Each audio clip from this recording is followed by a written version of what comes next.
ജനങ്ങളുടെ മനസ്സിൽ ഇപ്പോഴും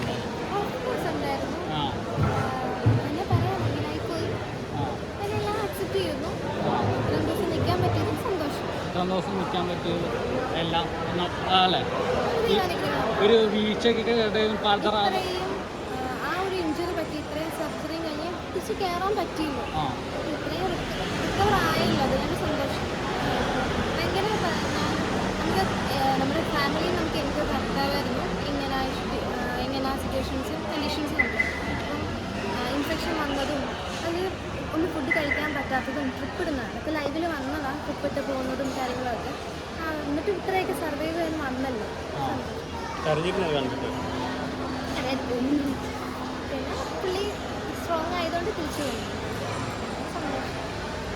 സർവൈവൽ ഓഫ് ഫിറ്റസ്റ്റ് എന്ന് പറഞ്ഞ ഒരു ഷോ തന്നെയാണല്ലോ ബിഗ് ബോസ്.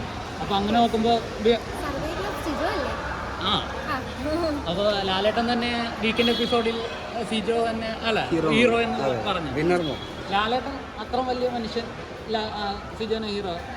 അപ്പോൾ അങ്ങനെ ഒരു പറഞ്ഞപ്പോൾ എന്താ തോന്നുന്നത്? നീ ഒട്ടും ഫോർമൽ ആവണ്ട. നീ സ്വന്തം പെങ്ങളെ വെച്ചാ നീ നോർമൽ സംസാരിച്ചേ. ഒട്ടും പ്രൊഫഷണലിസം വേണ്ട.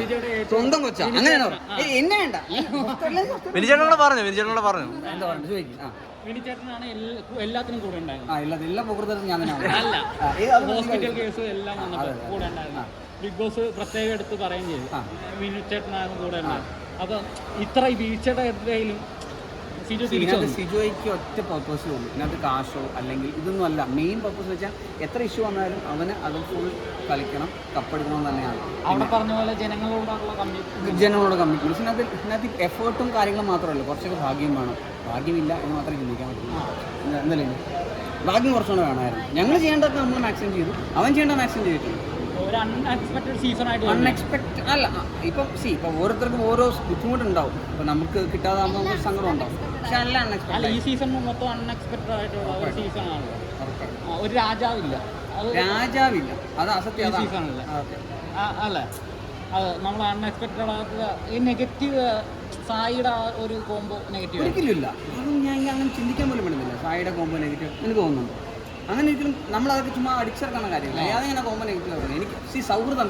ഇപ്പം നീയാണ് ബിഗ് ബോസ് വരുമ്പോൾ ഞാൻ എൻ്റെ ഫ്രണ്ടാണ്, ഞാൻ ഉറപ്പായിട്ടും വരും എന്ന് വെച്ചാൽ നമ്മൾ ഓക്കെ. അപ്പം അല്ലെങ്കിൽ പിന്നെ നമ്മൾ ക്രൂക്കഡായിട്ടുള്ള ഒരു മുഖം മൂടി അണിഞ്ഞ ഒരാളായിരിക്കും. അത് സിജു അല്ല. പിന്നെ ഒരിക്കലും സിജോയ്ക്ക് സിജോയുടെ നിൽക്കാനാണ് എടുത്തത്. സിജോ ചേട്ടന് ഇപ്പോൾ ആ ഒരു ഇഞ്ചുറി സംഭവിച്ചായിരുന്നല്ലോ, ആ ടൈമിൽ ഞാൻ കൂടെ വേണം എന്നുള്ളൊരു തോന്നലൊക്കെ ഉണ്ടായിരുന്നു. ഒന്ന് കാണണം എന്ന് ആ ടൈമിൽ കണ്ടായിരുന്നു. അതാ ഇപ്പോഴാണോ കാണുന്നത്? അതിന് ശേഷം ലൈവിലൂടെയാണ് കാണുന്നത്, അല്ലാതെ കണ്ട് ഹോസ്പിറ്റലിലുള്ള സംഭവം ഒന്നും അറിയുന്നില്ല. ആ ടൈമിൽ ഒന്ന് കാണണം അല്ലെങ്കിൽ ഒന്ന് അടുത്ത് ഞാൻ വേണം എന്നുള്ളൊരു തോന്നലൊക്കെ ഉണ്ടായിട്ടുണ്ടോ? ജസ്റ്റ് അല്ല, അപ്പോൾ ഉള്ള ഫീലിംഗ് എന്തായിരുന്നു? ആ ഒരു ഒന്ന് കരയണം എന്നൊക്കെ തോന്നി അത് കാണാതെ? അങ്ങനൊന്നും കരയുന്ന കൊച്ചല്ല ഇത്. നിനക്ക് അറിയാത്ത ഭയങ്കര ബോൾഡാണ് സിജോയുടെ നെടുന്തൂണ്. ഞാൻ ഇൻഫർമേഷൻ പാസ് ചെയ്യുമായിരുന്നു. വിനിചേട്ടൻ ഡെയിലി അപ്ഡേറ്റ് ഉണ്ടായിരുന്നു? എനിക്കുണ്ട്. കാരണം ഞാൻ എൻ്റെ കൂടെ തന്നെ അവിടെ ബിഗ് ബോസിന് ആളുകളുണ്ടല്ലോ. അപ്പോൾ എനിക്ക് കിട്ടുന്ന ഇൻഫർമേഷൻ അപ്പം തന്നെ പാസ് ചെയ്യും. ഇതാണ് അവർക്കുള്ള ആശ്വാസം. എൻ്റെ ഫോൺ അവർ പിടിച്ചു വെച്ചിട്ടുണ്ട്. അല്ലെങ്കിൽ ഞാൻ വീഡിയോ കോളെങ്കിലും ചെയ്തു. ഇതൊക്കെ ഓരോന്ന് കേൾക്കാൻ നേരത്തുള്ള ഒരു ഇൻഫീലിംഗ് എന്തായിരുന്നു? സപ്പോർട്ട് ചെയ്തു, സഹായിച്ചു. റിക്കവർ ചെയ്യും എന്നുള്ളൊരിതുണ്ടായിരുന്നു. എത്ര ഇൻഫർമേഷൻ പാസ്സായാലും ഗെയിം ക്രൂ ഒക്കെ പക്ക. അത് മാത്രമല്ല ഭയങ്കര കെയറിംഗ് ആയിരുന്നു. ഇൻഫർമേഷൻ മാത്രമല്ല അന്യായ കെയറിംഗ് ആയിരുന്നു. ഭയങ്കര സപ്പോർട്ടായിരുന്നു. ഒരു ഇൻഫർമേഷൻ കിട്ടത്തില്ല. ഭയങ്കര സപ്പോർട്ട്. അത് പറയാതിരിക്കാൻ പറ്റില്ല. ക്രൂ മെഡിക്കൽ സപ്പോർട്ടൊക്കെ പക്കയാണ്. പിന്നെ